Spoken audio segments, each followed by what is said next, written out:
Bay of Blood is a compelling 95-minute documentary on the 1971 war that gave birth to Bangladesh. Director Krishnendu Bose was only 10 years old when the war was taking place. He is a Ghoti. Ghotis are those who were born on the western side of undivided Bengal and thereby did not bear the brunt of partition. And during the 1971 war, he was also growing up in Delhi. So when he heard the words Joy Bangla, he thought that they referred to the eye disease conjunctivitis. Now, Joy Bangla is the name of conjunctivitis in West Bengal, but in Bangladesh it has a very different meaning. It was the war cry of the East Pakistanis who rose in revolt against the atrocities that were being committed by the West Pakistan army. Joy Bangla is now also said often by Bangladeshis to celebrate their freedom and also to celebrate their language and culture, something that they wrested from the hands of the West Pakistani administration in 1971. But if you watch the documentary Bay of Blood, you will see how difficult that journey was, how difficult it was for a band of fighters, homegrown fighters, who had to face the full might of the West Pakistan army. Through a series of interviews, Bay of Blood tells us the story of that time. There are interviews of army defectors, those who were part of the Pakistan army but then changed sides to work with the Mukti Jodhas against that very army.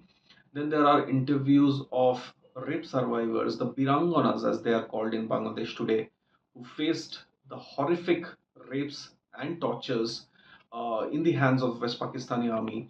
There were rape camps that were put up inside Bangladesh, what is today Bangladesh, to torture them and to sort of to make a population forget their own identity and culture.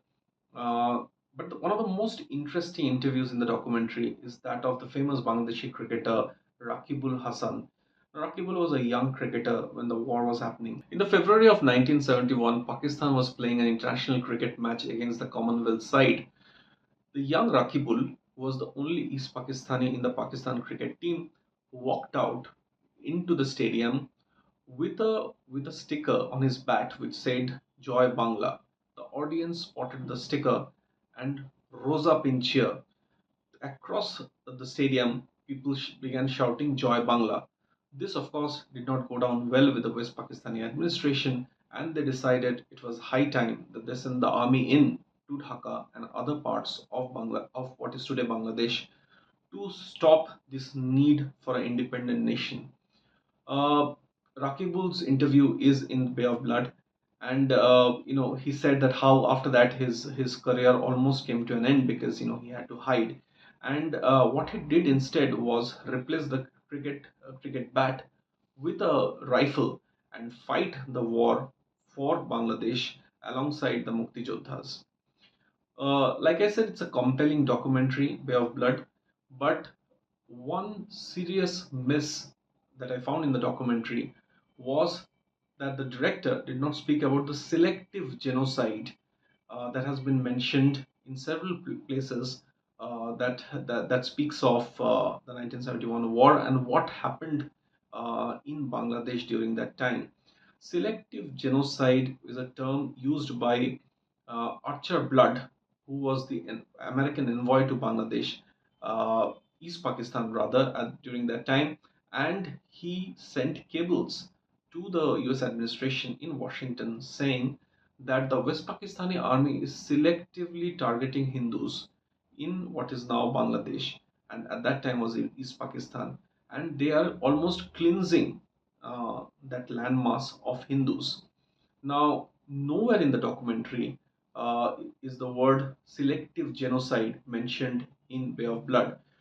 When the documentary got over and the audience was asked if they would want to pose any questions to the director, there were several angry members of the audience who asked Krishnendu Bose, the director, that is Bangladesh secular as the documentary today, as the documentary seems to have claimed. Now, Krishnendu Bose kind of sidestepped those questions, but for a documentary this compelling, the fact that it did not mention, they did not have anything on selective genocide is definitely a disappointment.